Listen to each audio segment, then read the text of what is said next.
welcome back. The show is called Brand Equity and I'm Sonali Krishna. For those of you who've just tuned in, we're discussing FDI in retail and its impact on FMCG manufacturers.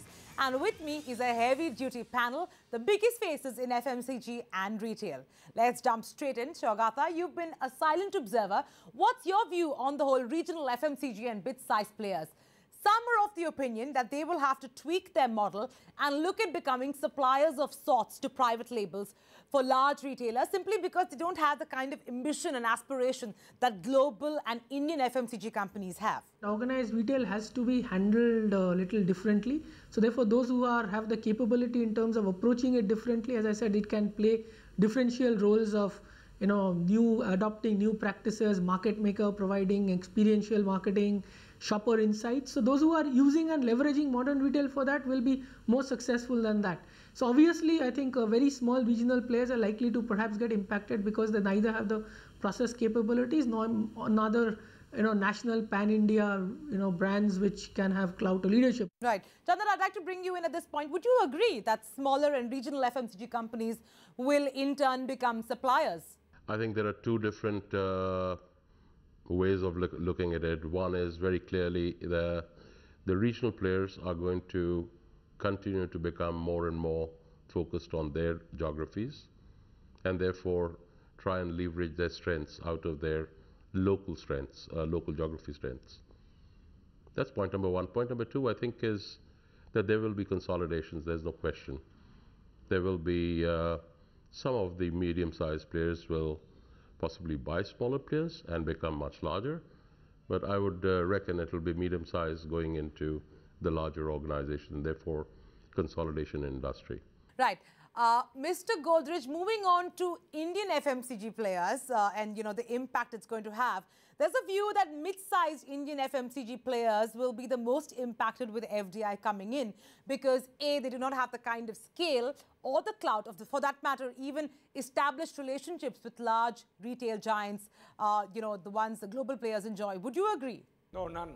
I don't think it will make any difference to the manufacturers or suppliers very much, whether it's Indian modern retail or foreign modern retail makes little difference. Where it will make a difference is for the people who are in modern retail, because they will be able to financially leverage their position in modern retail by selling some of their stake to the international company. So you're saying that clearly the retailers are going to benefit the most, but is there a loser at all? Modern retail is not suited for India.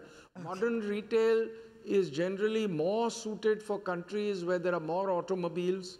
In America, it caught on because automobiles came before modern retail came. In Europe, modern retail took a little longer to establish itself. In Asia, modern retail is not still very big. Even in China, where it has started many years ago, it still is relatively small compared to traditional retail. So in India, I expect it will be slower. Let's get in a global player. Chanda, what's your view on the impact on Indian FMCG players? Are you as optimistic as Mr. Godrej? If you ask me, the guys who are the most vulnerable are the big players because there is going to be fierce competition. Emerging markets are the future. Everybody is looking to play in markets like India, Indonesia, Brazil, China, etc. So it's going to get extremely competitive. It's going to get extremely expensive. They will have to change their style. They will have to learn to modify business behavior. But on that count, I would say, yeah, Sonali, I agree with you because otherwise you'll throw me off your show. Mr. Biyani, would you agree with Chandar that Indian FMCG majors would go into consolidation mode? I think M&A activities will increase. Maybe he is right in a way. We will see a lot of M&A activities increasing, but look at the decision-making process in a large multinational. The decision will be taken by I don't think so the decision will be taken by the regional offices which is based here or in this part of the world. I think there are larger decisions, and to understand what a pickle is and what a Indian taste product is not going to be so easy. So, and whether that company can be handled subsequently with the diversity of India, I think we will see a lot of multinationals changing their approach towards India. Maybe then they can look at acquisition of all the smaller players. It is bound to happen, but I believe the private equity players are in a major rush. They are acquiring the companies much before the multinationals are acquiring. So maybe the private equity players will build the companies and then sell it to the multinationals. Well, that was clearly a very refreshing discussion. Just to summarize what the panel here has said, A, global FMCG players will try and use their global leverage with international retailers, so it's clearly advantage multinationals.